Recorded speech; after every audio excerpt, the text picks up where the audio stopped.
राधे राधे, जय शिव शंकर। आप सभी को श्रवण मास शुक्ल पक्ष पुत्रदा एकादशी की ढेरों शुभकामनाएं। प्रिय भक्तों, आज हम बात करेंगे कि सावन के महीने में आने वाली जो पुत्रदा नामक एकादशी है, इसका व्रत हमें कैसे करना चाहिए, इसकी महिमा पुराणों में क्या लिखी है, पद्म पुराण में क्या वर्णन आता है। साथ ही साथ आज मैं एक और विषय इसमें जोड़ रहा हूं।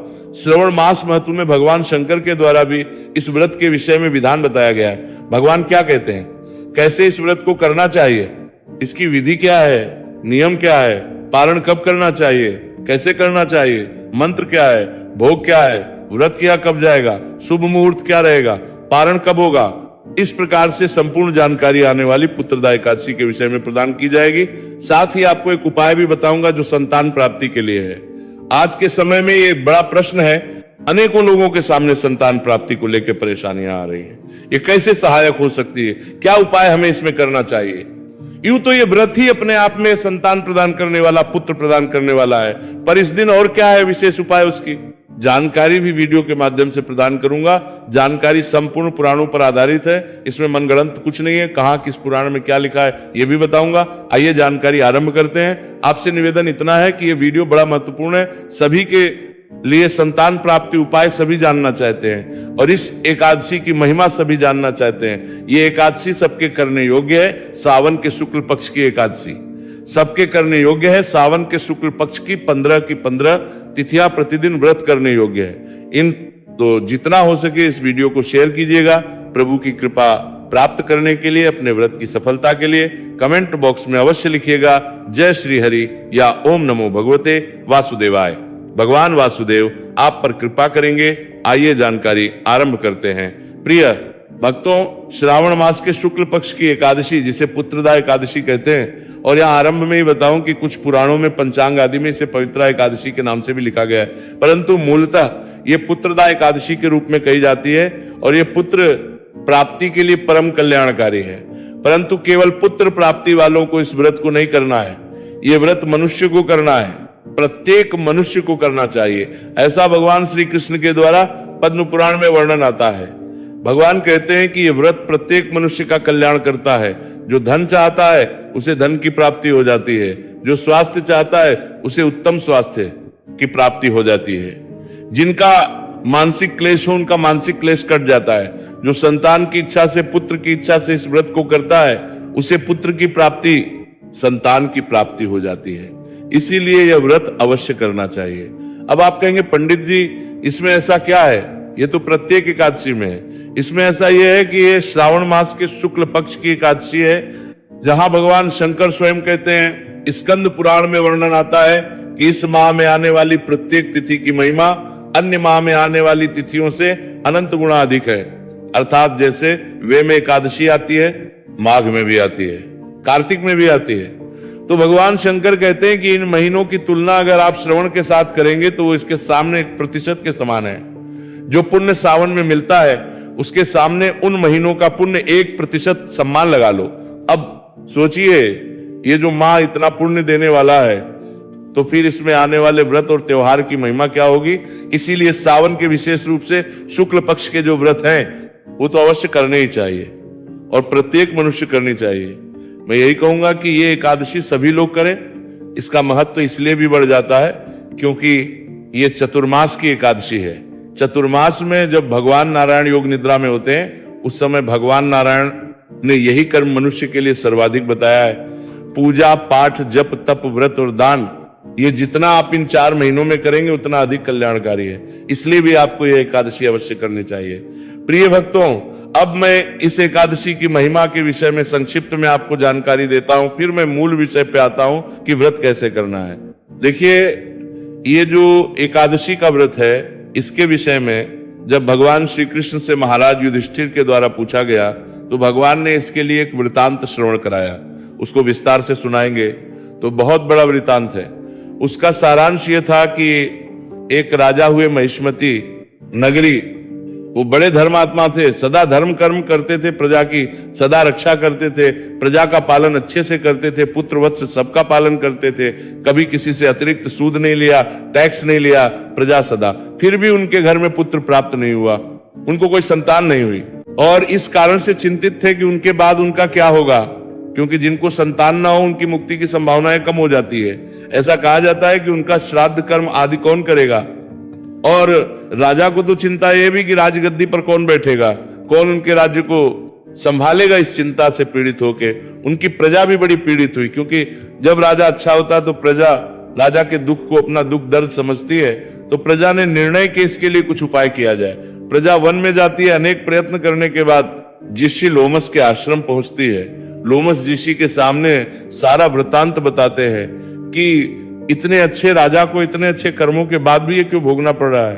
तो नस्य उनके पूर्व जन्मों का लेखा जोखा देखते हैं, उसको देख के बताते हैं और फिर उपाय बताते हैं। कहते हैं कि हे प्रजावनो, तुम्हारा राजा तो उत्तम है, लेकिन पूर्व जन्म के इन पापों के कारण उसे संतान प्राप्त नहीं हो रही है। इसके लिए श्रवण मास के शुक्ल पक्ष की जो एकादशी है उसे पुत्रदा एकादशी कहते हैं। यह सर्वाधिक कल्याणकारी है। सभी राजा सहित इस एकादशी का व्रत करें, एकादशी को व्रत करें, द्वादशी को पारण करें और भगवान नारायण से प्रार्थना करें। अवश्य ही राजा को संतान की प्राप्ति हो जाएगी। ये सुनकर प्रजा ने नमस्कार किया और उसके बाद वो घर आ गए। श्रावण मास के शुक्ल पक्ष की एकादशी के आने पर सभी ने इस एकादशी का विधि विधान से व्रत किया और द्वादशी को पारण किया, ब्राह्मणों की सेवा करी, दान दक्षिणा आदि दी। इसके परिणाम राजा के घर में पुत्र रत्न की प्राप्ति हुई। तो महाराज कृष्ण कहते हैं कि इस प्रकार से ये एकादशी विशेष रूप से पुत्र देने वाली है। पर हे युधिष्ठिर, तुम्हें अवश्य करनी चाहिए, क्योंकि ये मुक्ति दायिनी भी है, ये धन दायिनी भी है, संपत्ति दायिनी भी है, राज वैभव देने वाली भी है। जिसका राज छिन गया हो उसे राज्य दिलाने वाली भी है। तो इस प्रकार से प्रिय भक्तों, इस एकादशी की महिमा बहुत है। चाहे आप स्कंद पुराण में भगवान शंकर के माध्यम से सुने, जहां ईश्वर सनत कुमार संवाद में वर्णन आता है। आप हमारे साथ हमारे चैनल पर प्रतिदिन का जो महात्म्य है ना, वो अवश्य सुना करें। इसका लाभ ये कि हम वो सुनाते हैं जो पुराणों में वर्णित होता है और इससे आपको उस महीने के सभी व्रत त्योहारों की अच्छी जानकारियां मिलती है जो पुराणों में लिखी हुई है। और इसका पुण्य भी बहुत है। प्रतिदिन के तो सही में सुनना चाहते हैं तो हमारे चैनल के साथ जुड़ जाएं, क्योंकि हमारा जो चैनल है ये प्रतिष्ठित ज्योतिष संस्थान का चैनल है। आगे बढ़ते हैं। तो ये तो महिमा की बात हुई और बहुत लिखा है। मैं एक एक श्लोक पढ़ के अगर सुनाऊंगा तो वीडियो बहुत बड़ा होगा। मैं इसके नियमों के विषय में आता हूं कि ये व्रत करना कैसे चाहिए, क्योंकि सबसे बड़ा प्रश्न है कि करना तो है व्रत, पर करना कैसे है। इसके नियम 10वीं तिथि से आरंभ हो जाएंगे, अर्थात व्रत के एक दिन पहले से। व्रत के एक दिन पहले मसूर की दाल का सेवन नहीं करना, त्याग कहा गया है। व्रत के एक दिन पूर्व शहद का प्रयोग नहीं करना। 10वीं तिथि को शहद वर्जित है, द्वादशी को भी वर्जित है। एकादशी पूजन में शहद का प्रयोग नहीं होता है, पर जब होता है तो मैं आपको बता देता हूं। 10वीं तिथि को लहसुन प्याज आदि त्याग कर देना चाहिए। 10वीं तिथि को मसूर की दाल के साथ उड़द की दाल भी नहीं खानी। कांसे के पात्र का प्रयोग वर्जित कहा गया है, ना भोग लगाने के लिए ना भोजन बनाने के लिए। कांसे के पात्र का प्रयोग ना करें। जो माताएं बहनें बाल धोना चाहती हैं, सर धोना चाहती हैं, तो 10वीं तिथि को व्रत के एक दिन पहले ही सर धो लें, बाल धो लें, क्योंकि एकादशी और द्वादशी दोनों ही दिन बाल धोना वर्जित कहा गया है। मान लीजिए कि इस दिन कोई वार दोष आ रहा हो, बाल ऐसा पड़ रहा हो जिसमें बाल धोना वर्जित हो, तो जो जल है ना जिसमें आपने बाल धोने हैं जैसे, उसमें थोड़ा सा कच्चा दूध डाल लीजिए, चाहे 1 चम्मच ही डालिए और उससे आप बाल धो ले। इससे उस वार का दोष जो है वो नहीं लगेगा आपको। पर साबुन शैम्पू नहीं करना चाहिए। वर्जित दिनों पे अगर आप बाल धोते हैं तो केवल शुद्धि के लिए इस विधि से आप बाल धो सकते हैं। एक वक्त का अन्न आहार कहा गया है। अगर संभव है तो एक समय का अन्न आहार करें।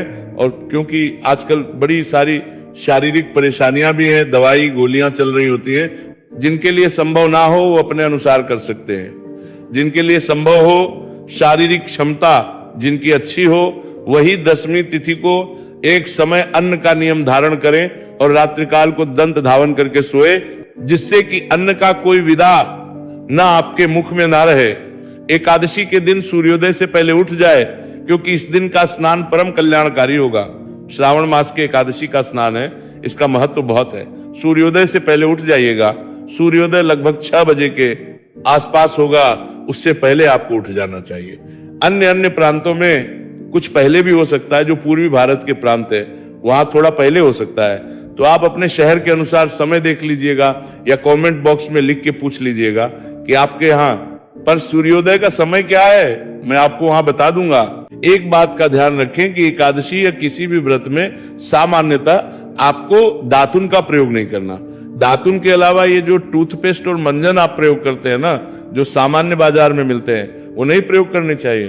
कारण क्या है कि इनमें सभी में या तो नमक आता है या केमिकल आते हैं, और दोनों ही चीजें आपके व्रत को खंडित करती हैं। तो आपको इससे बचना है। फिर क्या करें? या तो आप किसी पुष्प का पाउडर प्रयोग कर सकते हैं, आपके पास व्रत वाला मंजन है तो वो आप प्रयोग कर सकते हैं, नहीं है तो आप हमसे पूछ सकते हैं। और या फिर उंगली से ही दांतों को साफ कर सकते हैं। लकड़ी का प्रयोग नहीं करना, दांतुन का प्रयोग नहीं करना होता है, इसीलिए इसका आप ध्यान रखें। स्नान आदि करके स्वच्छ वस्त्र धारण करके भगवान भास्कर को जल अवश्य दीजिएगा, सूर्यदेव की पूजा कीजिएगा। उसके बाद जो आपका पूजा स्थल है ना, घर पे जहां भी बैठ के आप पूजन करते हैं वहां की साफ सफाई कीजिए, सारी सामग्री एकत्र कीजिए। आप चाहें तो मंदिर में भगवान जहां विराजमान है नारायण वहीं पे पूजन कर सकते हैं, और उत्तम रहेगा कि आप एक अच्छे से चौकी लगाइए, सामग्री को एकत्र कर लीजिए। सामग्री क्या? भगवान नारायण का कोई चित्र या प्रतिमा होनी चाहिए। प्रतिमा हो तो बहुत उत्तम है। प्रतिमा में भी विशेष रूप से शालिग्राम भगवान है, उनकी पूजा करें, या लड्डू गोपाल जी है तो उनको विराजमान करें, या भगवान का जो स्वरूप प्रतिमा है वो रख लीजिए। तस्वीर है तो तस्वीर, चौकी लीजिए, चौकी पे बिछाने के लिए एक पीला वस्त्र लीजिए, भगवान को अर्पित करने के लिए रोली मौली, पान सुपारी लौंग इलायची धूप दीप इत्र जनेऊ, नैवेद्य पंचामृत बनाने के लिए कच्चा दूध दही घी शक्कर और गंगाजल, ये सभी सामग्री एकत्र करनी है। और एक लोटा लीजिए तांबे का, उसमें पहले थोड़ा गंगाजल भरिए, फिर शुद्ध जल भरिए, और जो स्थान है पूजन का वहां पर उत्तर दिशा की ओर मुख करके बैठ जाइए। सबसे पहले स्थान का और सामग्री का शुद्धिकरण करेंगे, क्योंकि ये सामग्री जो आप लाए हैं ये ना जाने आपके पास आने से पहले किस किस के हाथों से निकली है। जो लौटा लिया है उस जल के छींटे दीजिए फूल के माध्यम से उस स्थान पर जहां बैठ के पूजन करना है, और सामग्री पर हम मंत्र पढ़ते हैं, ओम अपवित्रः पवित्रो वा सर्वावस्था गतोपि वा यह स्मरेत पुंडरीकाक्षं स बाह्याभ्यंतर शुचिया। इस प्रकार से जल के छींटे देके आपने स्थान को शुद्ध किया, पवित्र किया। अब चौकी लगाइए, उस पे पीला वस्त्र बिछाइए, भगवान की प्रतिमा या तस्वीर जो आपके पास है उनको विराजमान कीजिए, उनके सामने घी का दिया रखिए, सीधे हाथ की ओर तेल का दिया रख रहे हैं तो तिल के तेल का दिया उलटे हाथ की ओर रखेंगे, और उसके विपरीत दिशा में धूप रखिए।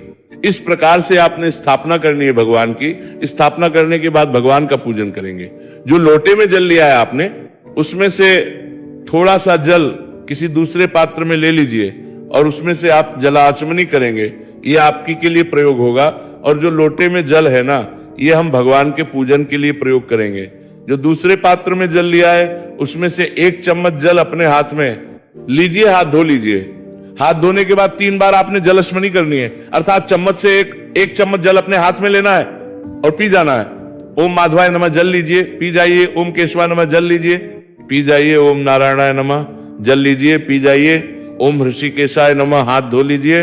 अपने आप को तिलक कीजिए, मौली बांधिए, और अब आप धूप दीप को प्रज्वलित कीजिए। धूप दीप जलाइए। शुभम करोति कल्याणम आरोग्यम धन संपदा शत्रु बुद्धि विनाशाय दीप ज्योति नमोस्तुते। धूप दीप को प्रज्वलित कीजिए। धूप दीप जलाने के बाद अब आप व्रत पूजन का संकल्प करेंगे। संकल्प आवश्यक प्रक्रिया है। संकल्प करने के लिए अपने सीधे हाथ पर जल लीजिए, पुष्प लीजिए, 3 बार बोलिए ओम श्री विष्णु ओम श्री विष्णु ओम श्री विष्णु।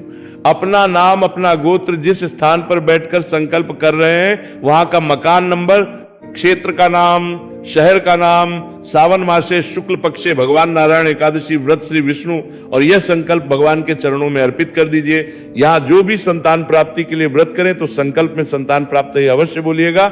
संकल्प करने के बाद अब आप भगवान का पूजन करेंगे। पूजन में पद्य अर्घ्य आचमनी, उसके बाद भगवान को स्नान कराएंगे, पंचामृत से स्नान कराएंगे, शुद्धियों तक स्नान कराएंगे, वस्त्र अर्पित करेंगे, यज्ञ पवित्र अर्पित करेंगे, तिलक कीजिएगा, पुष्प अर्पित कीजिएगा, धूप दीप दिखाइएगा, भोग प्रसाद अर्पित कीजिए, फिर कराइएगा, और उसके बाद तांबूल अवश्य अर्पित कीजिएगा। शुभ दक्षिणा शुभ दो वरदो।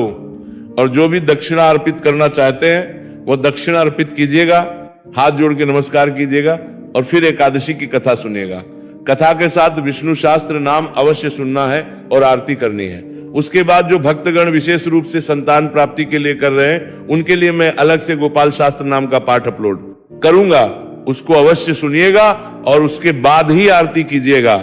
आपके लिए सभी चीजें एक ही वीडियो में मिल जाएंगी, जिससे कि आपको सब अलग अलग ढूंढना ना पड़े।